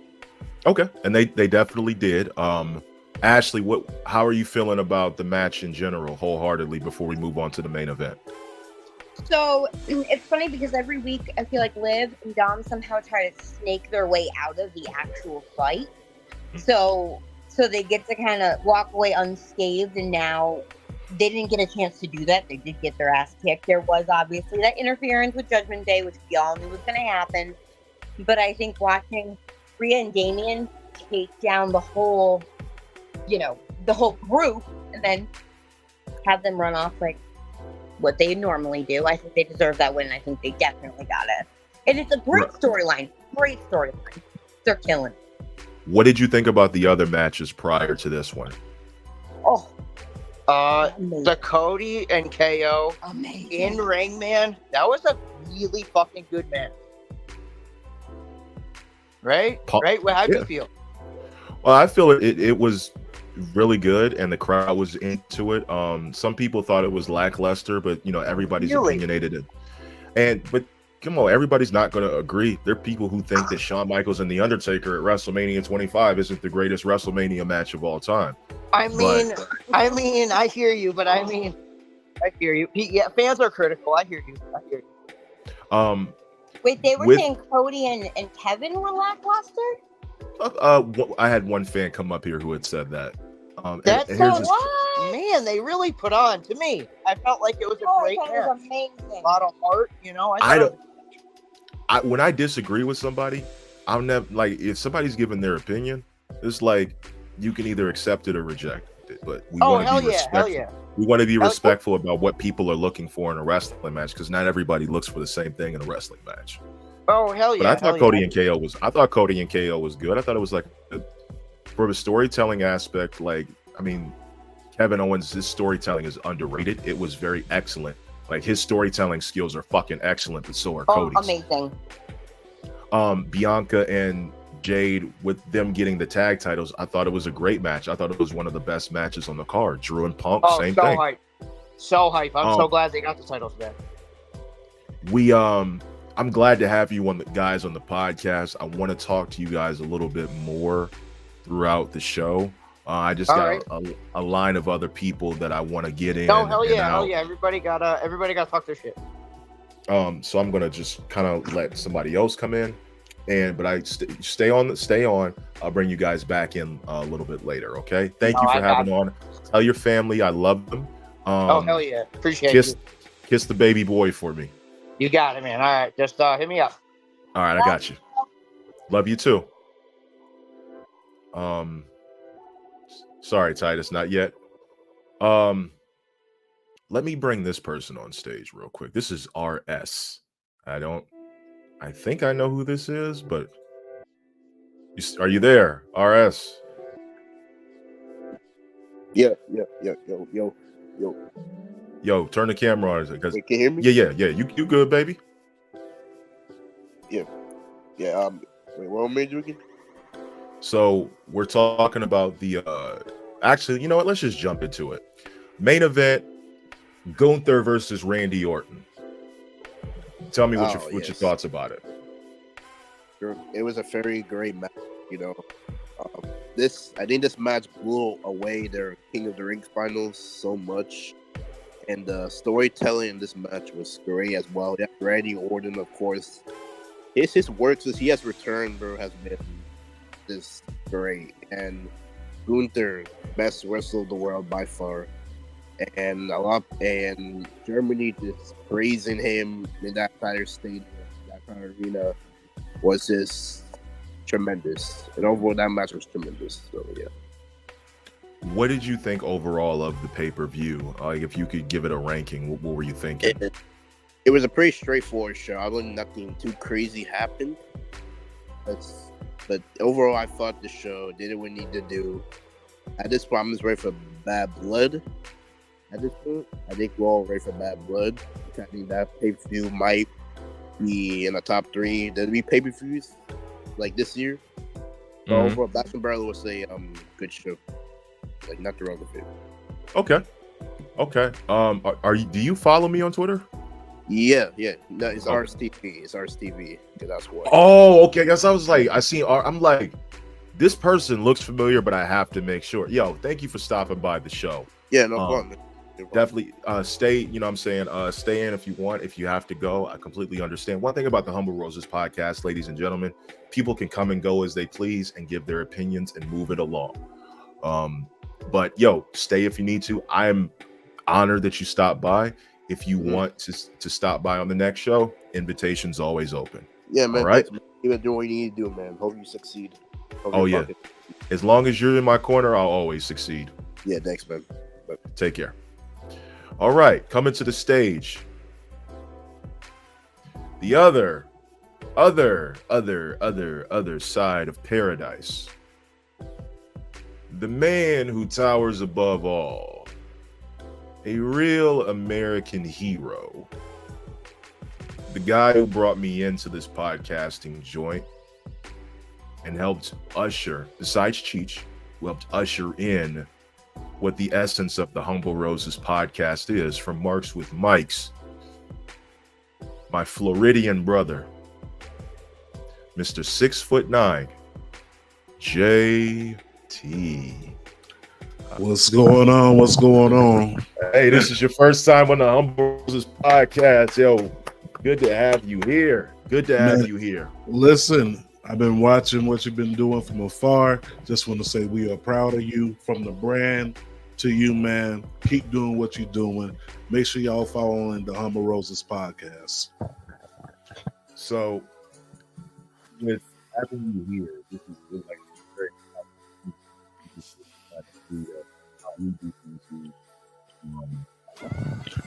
I can't hear you, my brother. Oh, you can't? There you go. I hear you now. Okay. We good? Yeah. Okay. So, with the Humble Roses podcast going on, ladies and gentlemen, I try to keep it as wholehearted as I possibly can. I want to ask, what did you think about the show, and what was the standout match to you? I mean, the show itself, if I'm going to give it a number, I'm going to go by maybe 7.5, maybe 8 out of 10. That's exactly what I gave it. Mm-hmm. But the standout match for me, to be honest with you, 100%, it wasn't Cody and Kevin, and it was not, don't get me wrong, it wasn't Randy and Gunther, because I expected that. Mm-hmm. The standout match for me was the Terror Twins and Liv and Dom. Right. And here's why. Go for it. You said on our show that this was going to be the most anticipated match. There's no way this match should open up the show. You were exactly right. That's exactly what happened. And the fact that you called it down to the T, and while watching this match, because you told me that the Terror Twins were going to win this one. I had forgotten, I think I was like, did I say Liv and Dom? I thought Liv and Dom. My heart said Liv and Dom, but my brain said Terror Twins. That's what it was. And this match stood out because Liv looked absolutely great going up against Rhea once again in another match, in a tag match, mixed tag, but she looked great as well. The chemistry, the moves together, the dual Razor's Edge, bro, like that to me was a chef's kiss on that match. Yeah. And having the Judgment Day come down with their shenanigans and all that stuff, I wonder what's going to happen with the Terror Twins. I wonder if they're going to get some people inside their corner. Maybe somebody who's not being utilized. Maybe someone to tag along. Someone who will like the Terror Twins. Maybe the LWO gets involved. But this match stood out. Every other match, I kind of expected, even with CM Punk.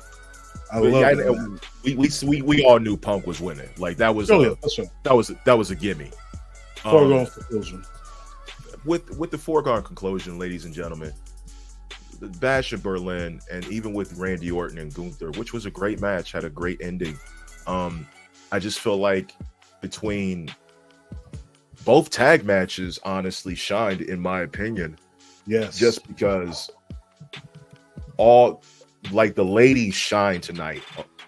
Like let's be realistic. Like Liv and Rhea, Liv pulling out these ridiculous moves, and then like jumping on the steel steps to hit like a sunset flip power bomb into the barricade. I'm like, whoa, and this is where my respect for Liv Morgan keeps going up, because she treated this like a WrestleMania match. She did. That's the whole thing. Like it wasn't just a normal PLE. It wasn't just an international PLE. It was treated like a WrestleMania match. And that is one thing that was missing from a lot of these shows, is that even Kevin Owens going for the avalanche sidewinder suplex from the top rope. You know, he doesn't pull that move out unless it's a big match situation. Big match, big territory. The prize, like we saw shades of the prize fighter. We saw shades of what Kevin Owens could do. Bianca and Jade and Dawn and Fire with their tag team chemistry. No botches from Jade on the international PLE this time. Everybody did what needed to be done. The ladies shine tonight, and that is a testament to. And you know what? Honestly, if I could have added another match to this card, I probably would have liked to have seen.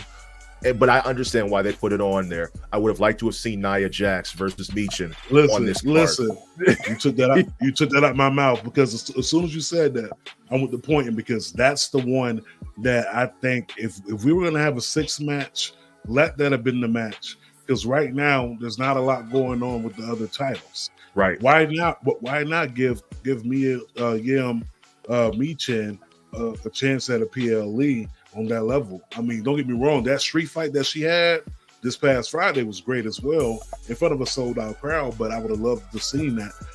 Also, to piggyback from what you were saying, bro, I ain't gonna hold you. Team BBW, aka 2/3 of the Big Three, aka Miss Jade Cargill, Miss Bianca Belair. Man, when I tell you them doing what they doing as far as putting this division on the back. Now, I will say this, bro. I will say this. They look dominant. They were very strong. And then on top of that, they handled themselves very well during the press conference.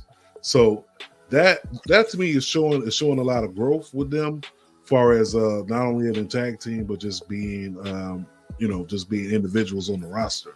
Jay's been there a year, and look at the growth that we got to see with Jay, not only in character development, also inside the ring.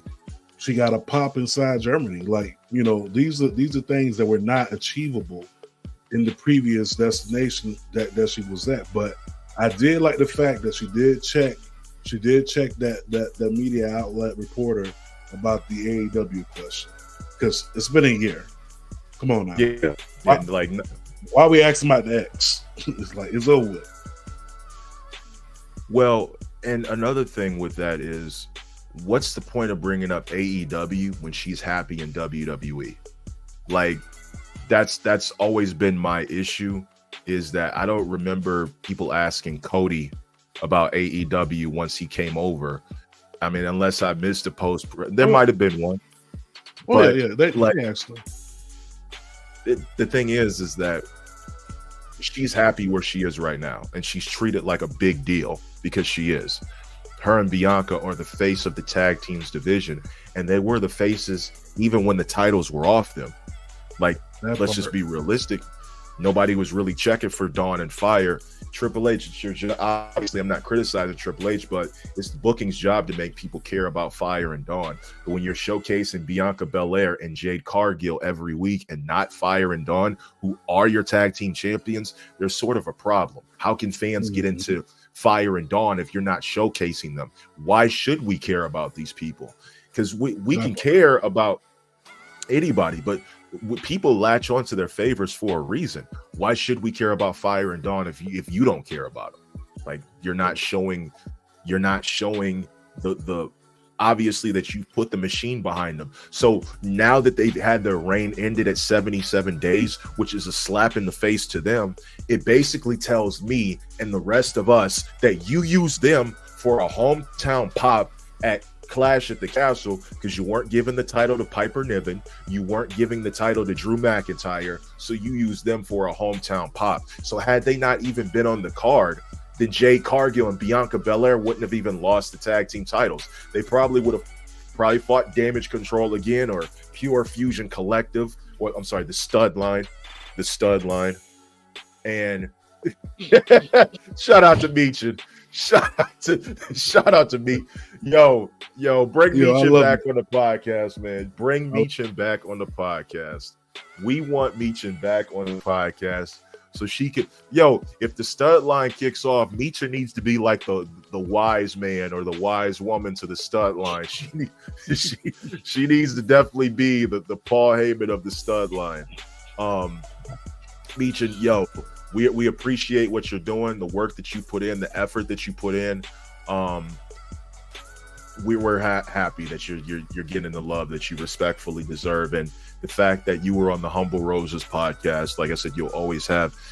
And I'm just gonna put this picture up because I really don't care. I'm just gonna put this picture up. I actually have it in the background.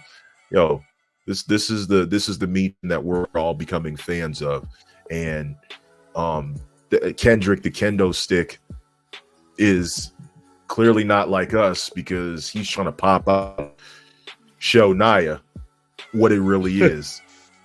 So listen, I was torn watching that, bro. Yeah, man, I ain't gonna lie, bro. I was torn. Listen, to a degree. Everybody know how I feel about Nia Jax. Like, that's for the people who don't know. For the people who don't know, please tell them. Matter of fact, let me remove myself. Go ahead. Yeah. So in my mind, me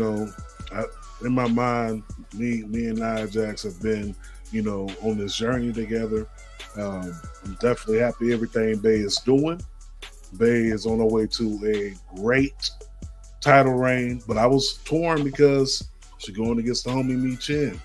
So in a way, watching that on SmackDown, I was rooting for both, but in a way, I kind of wish that I could have been somewhere in there to stop this match because I don't want my two sisters fighting.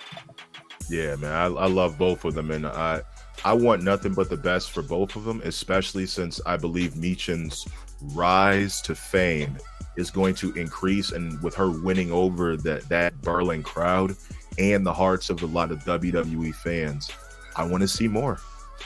But did you hear them on commentary mention that she was a former Knockouts champion? Yes, I did.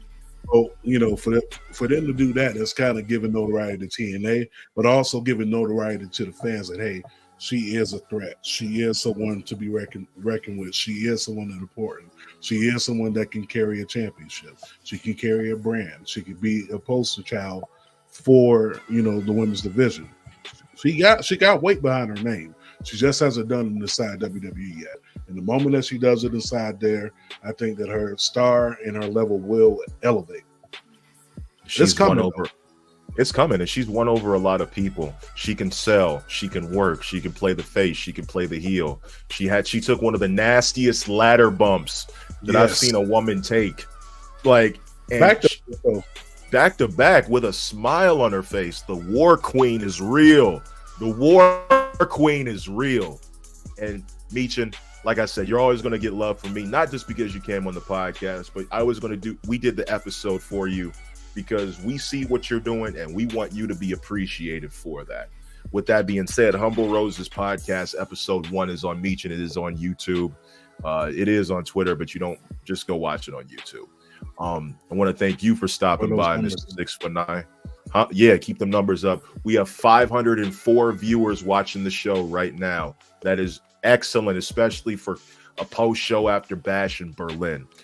We didn't really talk much about what's next for Gunther, but we do know who probably will be next for Gunther, because now that we've seen the backstage segment before the show started, ladies and gentlemen, in case you missed it, CM Punk has said he wants to go for gold, and he's not going for Cody, but If CM Punk doesn't want his tattoos chopped off of his chest, he better put on a chest protector a la Shield Roman Reigns. Better ask Seth for his gear because Gunther's going to take that chest off.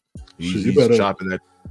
You better call D'Lo Brown for his chest protector, bro. You better, Like somebody. That's Go the get one. the gun. Go get the gun. Get the Glock. You better call Arn Anderson and get the Glock because you're gonna need a Glock to put that man down. Just like you needed a Glock to put down 2006 John Cena, 2018 Johnny Gargano, 2017 Roman Reigns. Like, he's gonna fall into that category, and Gunther's gonna hold on to that championship for a long time, especially since appreciating the work that Randy Orton has done, and he signed on an extension for like another 5 years, I believe. So he's gonna creep into like 30 years as a veteran. He's an Undertaker and Ric Flair territory. Throughout the night, though, ladies and gentlemen, I gotta drop another random fact. We always drop random facts on the Humble Roses podcast, or not necessarily mind-blowing facts, but here is another mind-blowing fact that is going to come at you. John Cena and AJ Styles are the same age. Whoa. Let that breathe. Bobby Lashley, the age difference between Bobby Lashley and Trish Stratus is 5 years. Yeah. Bobby Lashley old too. But you wouldn't be able to tell. Like, you like he's in his 30s. Well, no, you already know black don't crack unless you smoke it. So yes. Just saying. And that with all that going on, the Bash in Berlin recap. I'd like to thank the guests for coming on. We're not done. We still got a little bit more to come. Let's talk a little bit about now. What is this? Now there's Bad Blood is in October 5th. Okay, same night, same actually date as the original Bad Blood from 1997. Mm-hmm. What are they doing for September? What's the September PLE looking like? Is there I don't think we got one. I think No Mercy is the. Hold on, let me pull up the PLE schedule. But I think No Mercy is considered to be on the PLE schedule. Because you got Bash in Berlin, you got No Mercy, which is technically September 1st, and then after that, I think everything's building up for Bad Blood. Because it doesn't say anything about September. Yep, that's it. Because we had 2 pay-per-views in August. Think about it: SummerSlam, August 2nd, and then today, August 31st. That's 2 in September. I don't really see him doing one in September. I could be wrong. Let me see. I don't remember seeing nothing. No, that's it. Okay. All right. So then Bad Blood and then on the Survivor Series. But they got a lot of stories to tell during that time frame. I mean, it kind of adds up with Bad Blood being early, like the first week of October, first or second week of October. They got a lot of time to cover, a lot of ground to cover with September and going into it. And ladies and gentlemen, go ahead. I'm sorry. They also have Crown Jewel right after Bad Blood on November 2nd. Okay. Okay. So that'll make up for that. Ladies and gentlemen, I got one more fact to give you guys. And this is one that I never researched. This is one that I actually know. Undertaker has beaten every member of Evolution at WrestleMania. True. Triple H 3 times. 3 times. Batista. The first one was Triple H, then Flair.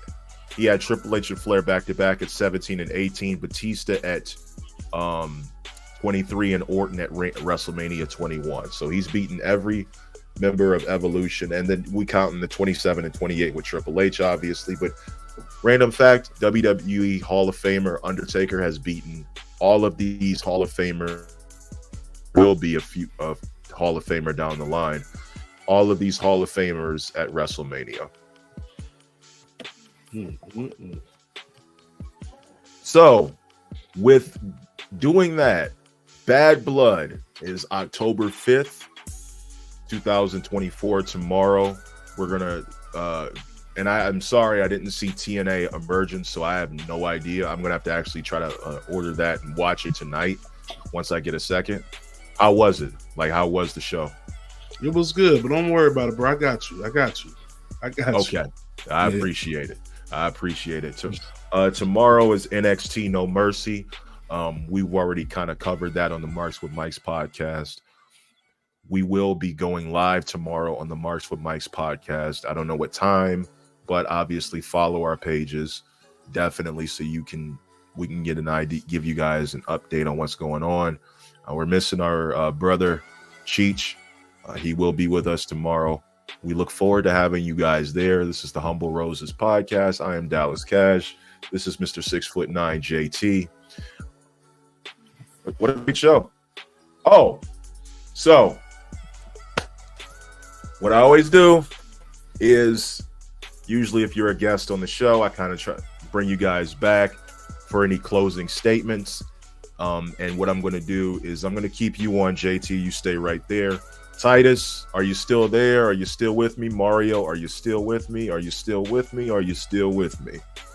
I'll bring you guys back and we'll see where we go from there. So like on my show, obviously as you've watched it, I don't know if you've watched all of my show, but I usually bring fans back on to do closing statements, check the chat just to see if there's anything that I forgot. Take this from Jeffrey Pierre. No storyline is good unless someone wants to watch or listen. So let's see what plays out. One thing WWE knows how to sell you: the next PLE, even if it's going to be meh and no title changes.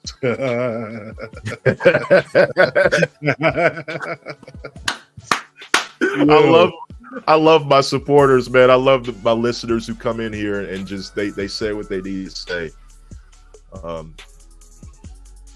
Hey, Submissive, good to see you again. Yeah, thank you for staying. Thank you for popping up. Submissive is one of my good friends. She follows the Marks with Mike's podcast. She watches from afar. She always listen, Submissive. Anytime you got some free time, pull on up. Like what he said. Titus, where you at? Always open. Mario, Titus, I brought you guys back. Hopefully they come back in. Yo, what up? Yo, you are on the Humble Roses podcast. Got any closing statements for me? You guys are killing it, man. Just keep doing the channel, man. On the drive home from work, I listen to this shit every day, man. Just doing what you do, and you guys are killing it. We appreciate that, and we want to thank you for coming on the show. Tell Ashley I love her. I love you. Love you too. Kiss the baby boy for me. Yeah, we appreciate you. No, appreciate you guys too. I know the weather is good there in Arizona. In-N-Out burger for me. Yeah, hell yeah. But yeah, dude, definitely whatever you're doing with this podcast, man, WWE is at like an all-time high. Dude, just keep doing what you're doing. Absolutely. Thank you for coming by the show, and I will see you guys later. All right, brother. Bye. Take it easy. Bye. Man, it's always good to have good people support what you do. As you see, like I usually have fans come up here and kind of just give their opinions about what they thought about the show. Just, give people a chance to make their voice heard. And with 518 people watching, I think I'm doing a good thing. Next Tuesday, we got the Liv Dom Legion Part 2 next Tuesday, and I got a special surprise planned for you guys for the Liv Dom Legion. You won't see it coming. It's not what you think, and don't try to think about it. Just let it happen. Coming back to the stage for his closing statements, I'm gonna let Titus cook real quick. Yeah. Titus, what's going on? So yeah, I think the internet was absolutely out, but yeah, I had some stuff I had to like really get off my chest real quick, and did a thing. Taryn, when she was on here, she said majority of the stuff already, but I just want to bring a little stuff up.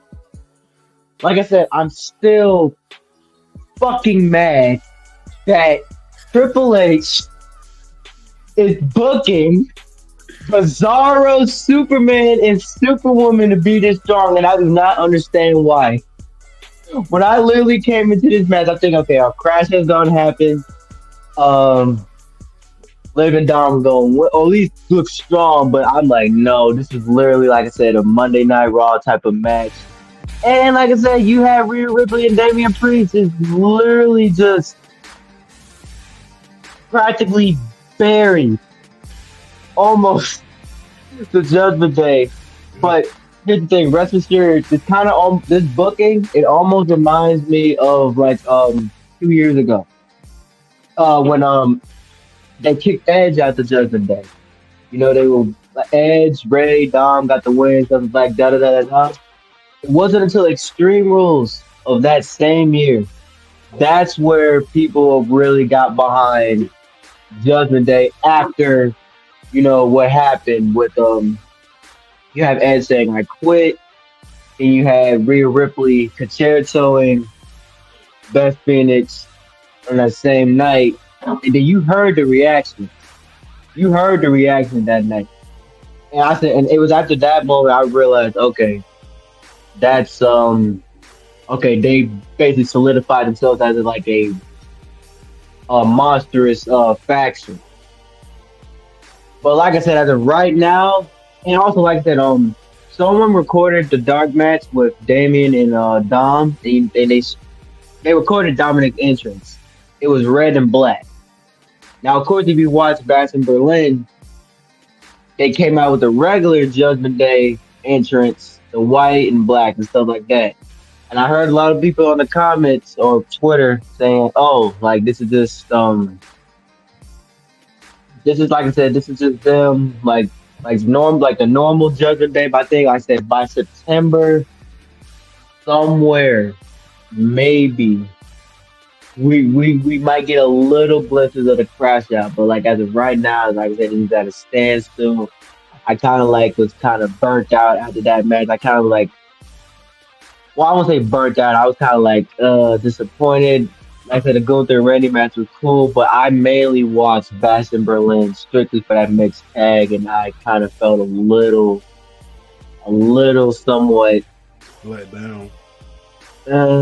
Because like I said, it's like I was expecting more. I was thinking like they kept gassing, Damian and Rhea kept gaslighting themselves up, saying about this stuff, talking major crap about Liv and Dom, especially Dom. Like, here's the thing, on that post show, when Damian said, "Dominic, you are still an immature, childish scumbag," I said, "Oh, Dominic's crashing out tonight." I was thinking Dominic's crashing out. I'm like, oh, he didn't. But like I said, and I think, here's the thing, like I said, the booking is somewhat similar. Like I said beforehand, it was Finn, Rhea, and Damian. When they got Dominic, that's when stuff started turning up. So I'm saying, maybe now people keep saying, "Oh, Raquel's gonna show up at Bad Blood." I still think she's gonna be there and still be part of the faction. But what if she shows up somewhere beforehand? Yeah. If they show up somewhere beforehand, and then like I said, build it. Like basically tell people this, basically giving people an image, say like, "Hey, this is gonna be the Judgment Day now forward." You still have the match between Liv and Rhea at Bad Blood. We know Liv's winning, and of course you have Finn and Damian there. But what if they take Damian out there? Because here's the thing, this is the same way they build it up at the original Judgment Day. They take Damian out. The previous thing happened when they took Beth out. Edge was not on television yet, and Extreme Rules in October that year. Edge was not on television for October, November, December. He came back January. If you take Damian out there, have him off screen for months, then that's where you have, I'll say, Demon Balor and Damian Priest at WrestleMania 41. And you have and that's where I think you have Demon Balor and Damian Priest at 41, and that's where Finn gets the win to redeem himself from his other WrestleMania match when he brought back the demon again. I feel like I said, this is almost like a refresh start for the Judgment Day, for the new Judgment Day. You know, like I said, it's like they're booking it the same way 2 years ago when the Judgment Day was formed. Mhm. I feel like they're doing the same thing with this, with, like I said, with the new Judgment Day. Because, like I said, you're gonna get unhinged Liv, you're gonna get unhinged Dom, and eventually, like I said, you're gonna get the demon or at least some variant to come back. And I feel like I said for Finn, you have Finn win the overall feud with Damien. And as for Liv, I feel like she should win still. Like I feel like she is gonna win overall. Okay. Right. Because like I said, this kind of reminds me of that type of booking 2 years ago. And guess what happened at WrestleMania 39? Rhea Ripley wanted to become a champion. Of course, things didn't end up bad for. Of course, things ended bad for Finn, but that was under Vince. Vince kind of made that call. But with Triple H, I feel like overall, the new Judgment Day is actually gonna stand tall at the end of all of this. Like you said, Triple H he likes to slow burn it. He wants, Right. yeah. He likes to So- slow burn it. Okay. And I'm gonna stop you there because I know if I keep letting you go, we'll Oh be no, here I'm till- good.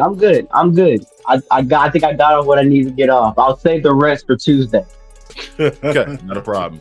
Thank you for coming by, Titus. It's always a pleasure talking to you. And I will see you Tuesday. All right. Take care, bro. All right, ladies and gentlemen. That was Titus Johnson. He has a lot to say, and I never like to interrupt.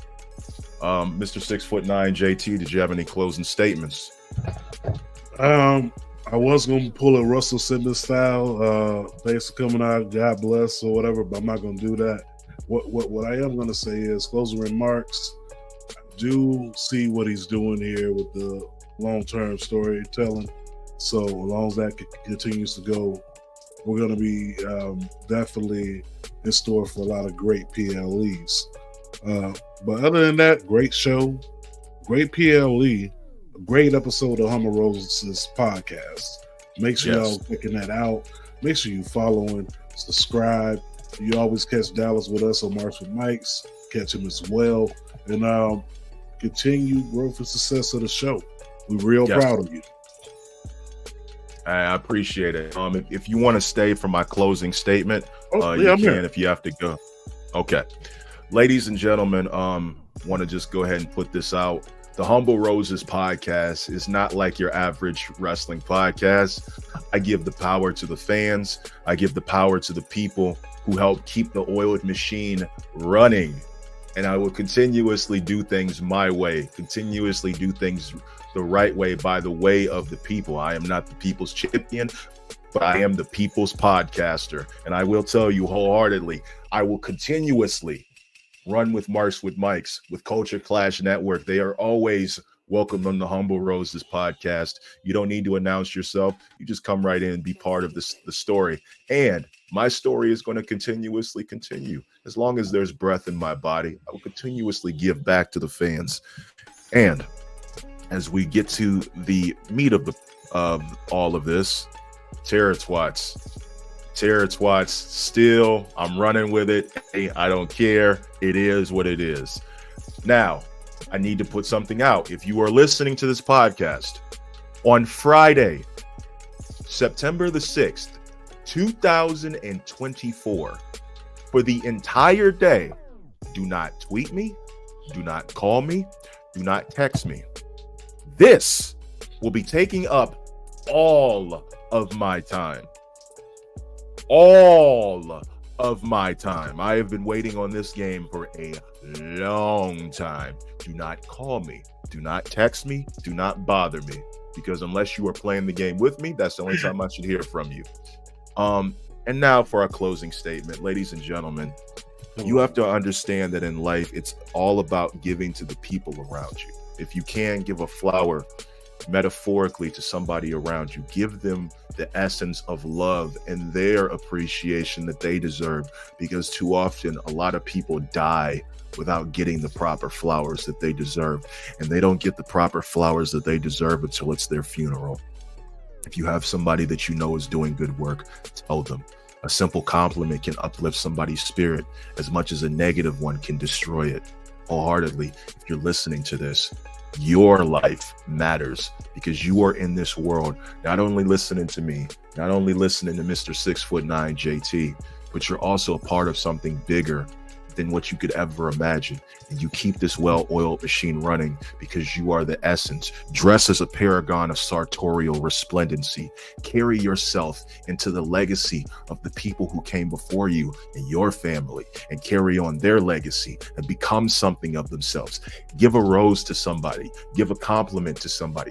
Give something to help somebody feel like they are appreciated in this world. And a wise man always told me, if you don't see somebody with a smile on their face, give them yours, because that might be what they need to continue on with their day. Because you never know when you walk past somebody if it's going to be their last day, because that person might be walking to their final destination that they put forth for themselves. This world is a great place because you guys are in it. Pro wrestling is awesome because you guys make it awesome. This is the Humble Roses podcast, and I give my roses to you, the fans, every single day. I appreciate you. I love you. You can always reach me if you ever need anything.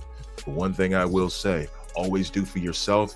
And if you need to give the shirt off your back for somebody, do that. Because remember, karma isn't always bad. There's also good karma that comes to those who do right by the people that they love, and even the strangers. But I also understand that this world is weird and not everybody deserves your love. But for the ones that you do see giving themselves out, giving a piece of themselves to the universe that they can't give back, give them a piece of you, because that might be the piece that they need to hold themselves together. And on that note, I am Dallas Cash the Stampede. You will understand that everything that I do in life is all about putting smiles on people's faces and filling somebody's empty void with a fire that they need to keep that candle going. This is Mr. 6'9" JT. Follow us on the Marks with Mikes podcast. We will be live streaming an episode tomorrow. And on that note, I'm going to go ahead and end it with this. I love you. I appreciate you. And the world is a better place because you